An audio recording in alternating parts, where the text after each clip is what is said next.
Bon, alors moi je vais parler d'un point de vue commerce, pragmatique si vous préférez, en complément de ce qui vient d'être dit, donc c'est une autre facette par rapport à une recherche très intéressante au plan universitaire. Mon métier, c'est d'accompagner depuis plus de 25 ans des entreprises de toutes les tailles, pas mal de toutes petites entreprises ou de PME d'ailleurs, en marché professionnel aussi, et pas simplement en marché grand public, qui cherchent à innover et qui se posent toutes à peu près la même question: comment vendre du nouveau? Alors ça peut être du nouveau technologique, ça peut être du nouveau en termes de services, ça peut être du nouveau au sens où vous avez une charcuterie salaison à Bagneux et vous voulez vendre à Orléans. Ce qui pour l'entreprise est un enjeu économique, de création de valeur, de création d'emplois, de déploiement de ressources diverses et variées. Et on voit poindre dans les demandes que nous avons un élément qui est autour de la marque, c'est-à-dire l'imaginaire. La marque existe depuis bien longtemps, mais on peut dire que l'effet marque s'est accéléré et ne cesse de s'accélérer sur, je vais parler des 30 dernières années parce que c'est mon expérience professionnelle, mais si on regarde historiquement, j'ai lu pas mal sur le sujet, l'effet s'accélère, c'est-à-dire que la concurrence dans la consommation n'est pas qu'une concurrence transactionnelle au niveau de la relation qualité-prix, c'est la base, mais elle est aussi au plan imaginaire et symbolique, c'est-à-dire dans des éléments qui sont dans vos têtes, dans votre mental, qui ont des causes multiples et diverses, des causes parfois fausses quand on les analyse, c'est-à-dire elles ne sont pas objectives, en revanche elles sont émotionnelles.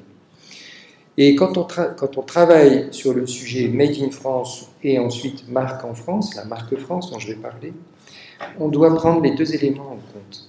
Il y a la dimension, on pourrait dire tangible, opérationnelle. On peut analyser le cycle de valeur produite dans un pays. On peut arriver à des pourcentages qui pourraient donner naissance à un label. On a des entreprises qui sont, par exemple, dans une chaîne à 100% français, de la ressource jusqu'à l'exploitation et la distribution. Je pense à un de mes clients qui s'appelle la marque Hermès, que vous connaissez. Alors, pas sur les sacs en crocodile, puisque, jusqu'à preuve du contraire, le crocodile n'est pas n'est pas élevé en France. Il vient de l'étranger. En revanche, sur du veau ou de la vache, ça peut être une vache normande. Donc, on voit des entreprises qui vont à 100%, puis on voit des entreprises qui vont à quelques pourcents, mais qui vont bénéficier d'une image France, c'est-à-dire de bénéfices symboliques et imaginaires. Et elles vont essayer d'en faire un atout. Donc le titre de mon intervention, c'est ça, c'est est-ce que l'immatériel peut constituer un atout pour l'entreprise, pour le consommateur évidemment aussi. C'est-à-dire est-ce que ça peut être, vous venez de parler de la responsabilité effectivement, mais est-ce que ça peut être un bénéfice pour lui et un bénéfice mesurable évidemment.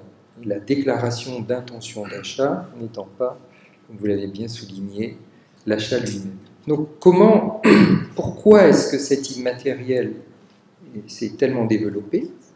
Pourquoi les autres marques pays sont aussi en train de naître? Je lisais sur l'Australie que le Queensland, qui est une des parties de l'Australie, a sa marque. Donc c'est un morceau de l'Australie, sauf que l'Australie c'est un tel continent que le morceau de l'Australie il est plus grand que la France. Donc il y a une compétition mondiale sur l'immatériel.